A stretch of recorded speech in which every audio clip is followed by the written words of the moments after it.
For today's vlog, I've decided to choose, of the 9 areas of digital citizenship, to choose the area of security.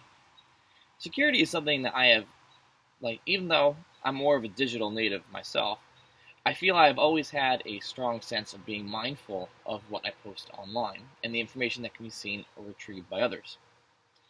So with that said, there are several things that my research showed that it was important for us to be modeling for our students and for what students ought to be doing on their own eventually as they learn how to be a better digital citizen in terms of security.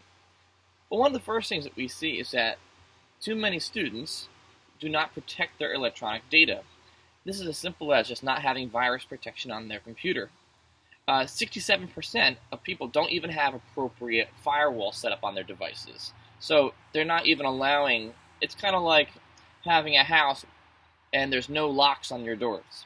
It doesn't mean that there's necessarily always something bad coming in, but without having a lock, the firewall, without having some way to stop information or bad things from coming in, taking things out of your house or your computer, you're really opening yourself up to some dangers there. So because of that, one of the ways of security that a student can learn is just by being aware. Are you aware? Do you have virus protection on your computer? Do you have appropriate firewalls set up?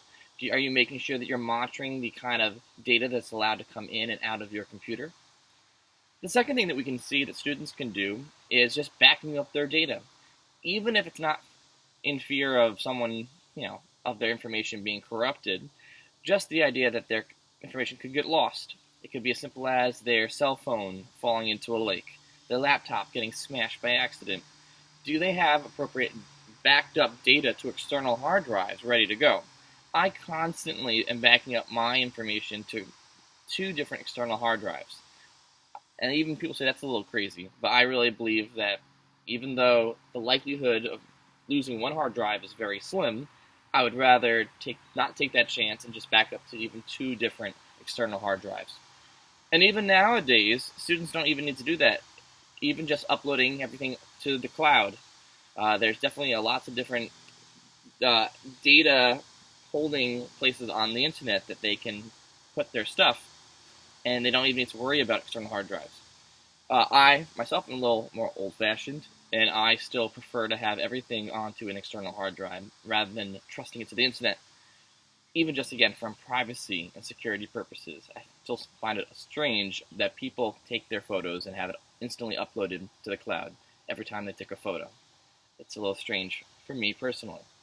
And lastly, just for my own, what I'd like to do is there is a free software that you can download called Malwarebytes, which is an anti-malware software that literally scans your computer for anything that seems suspicious and then deletes it and gets it off your computer, all for free. Now, there is a premium service that you could purchase, but the only difference between the purchased subscription and the free is that the free one you have to manually click scan, while the premium version allows it to, it's always working on your computer behind the scenes. I find the free one works perfectly fine, and it definitely meets all my needs. And anyways, like I was saying, ever since I was a kid, I've been overly aware of my online presence.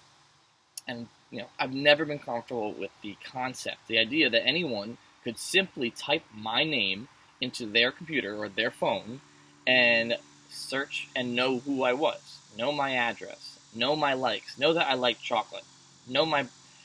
It's strange that someone can just Google your name. So I've been very conscientious of this, and so I'd like to share with you a few examples of what I have done to remain largely off the internet radar.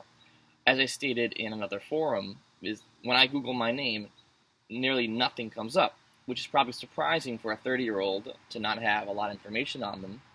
But that's because I've made very conscious steps to make sure that my information is not just readily available for the random stranger.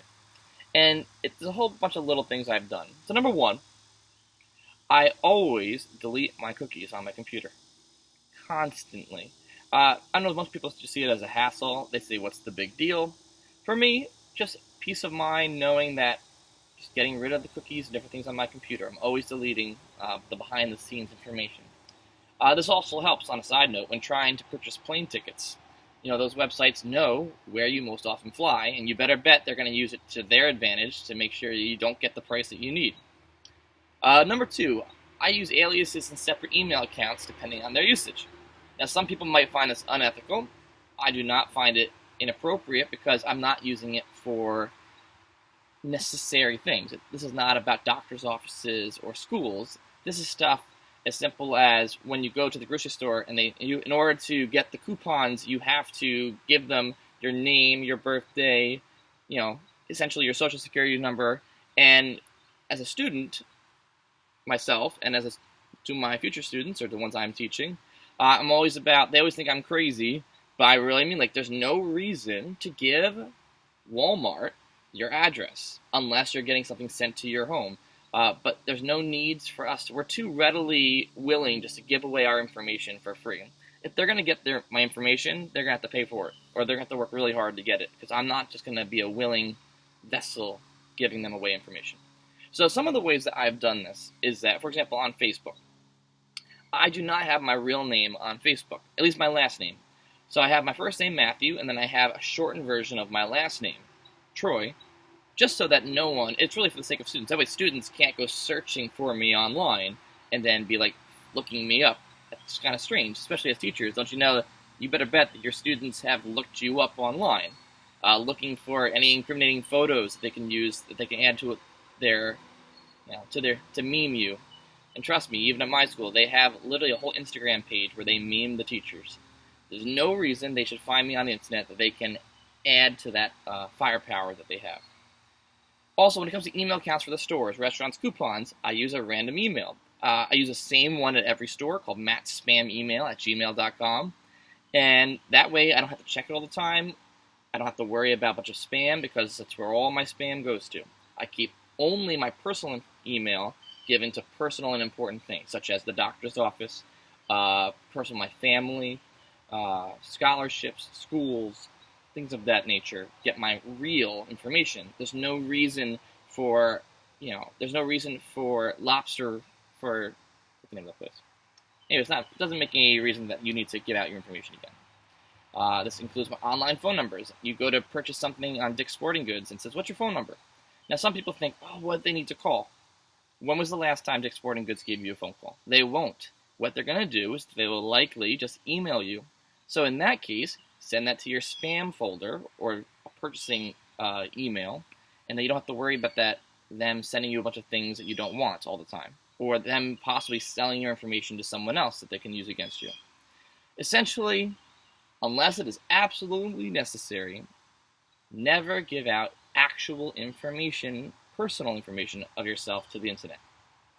And lastly, I never freely display information on social media except for my birthday, because it's nice people get to know it's your birthday and they can comment on that. So what does this look like? This means I never fill out the About Me sections of any social media sites. You cannot go onto Facebook and find out who my mother is, where I live, what school I work at, my job title. You will not find that on any website because I purposefully don't put it. I do not feel that there is a need. I go as crazy as I don't even want to add my information to LinkedIn, which is a very popular resource people use for jobs. That's how crazy I am. I just don't think anyone should Google and find me. I will find them when I need to find them. While seeming to express yourself through the About Me sections, really what you're doing is you're giving information that they will use to target you and link you with other people. It's all about money. There's a reason why Facebook, Instagram, Snapchat, they're all free. There's a reason. How come in order to get the filters on Snapchat, you have to give your location? It's because they're using that information and gathering data for their benefit. So, that's just some of the things that I've done. Facebook and Instagram, they're hot spots of information that we are freely giving to businesses to use to their advantage over us. I've actually I deactivated my Facebook account altogether recently for security reasons, and also because it was really just came to a point where what's the point of it? Just a lot of people mad at each other and not having conversations. So anyways, I hope that is some clarifying ideas of what I've done, and I hope that gives you some ideas for yourself. And with that, I end this vlog, and I hope you enjoyed it. Thank you. Have a good day.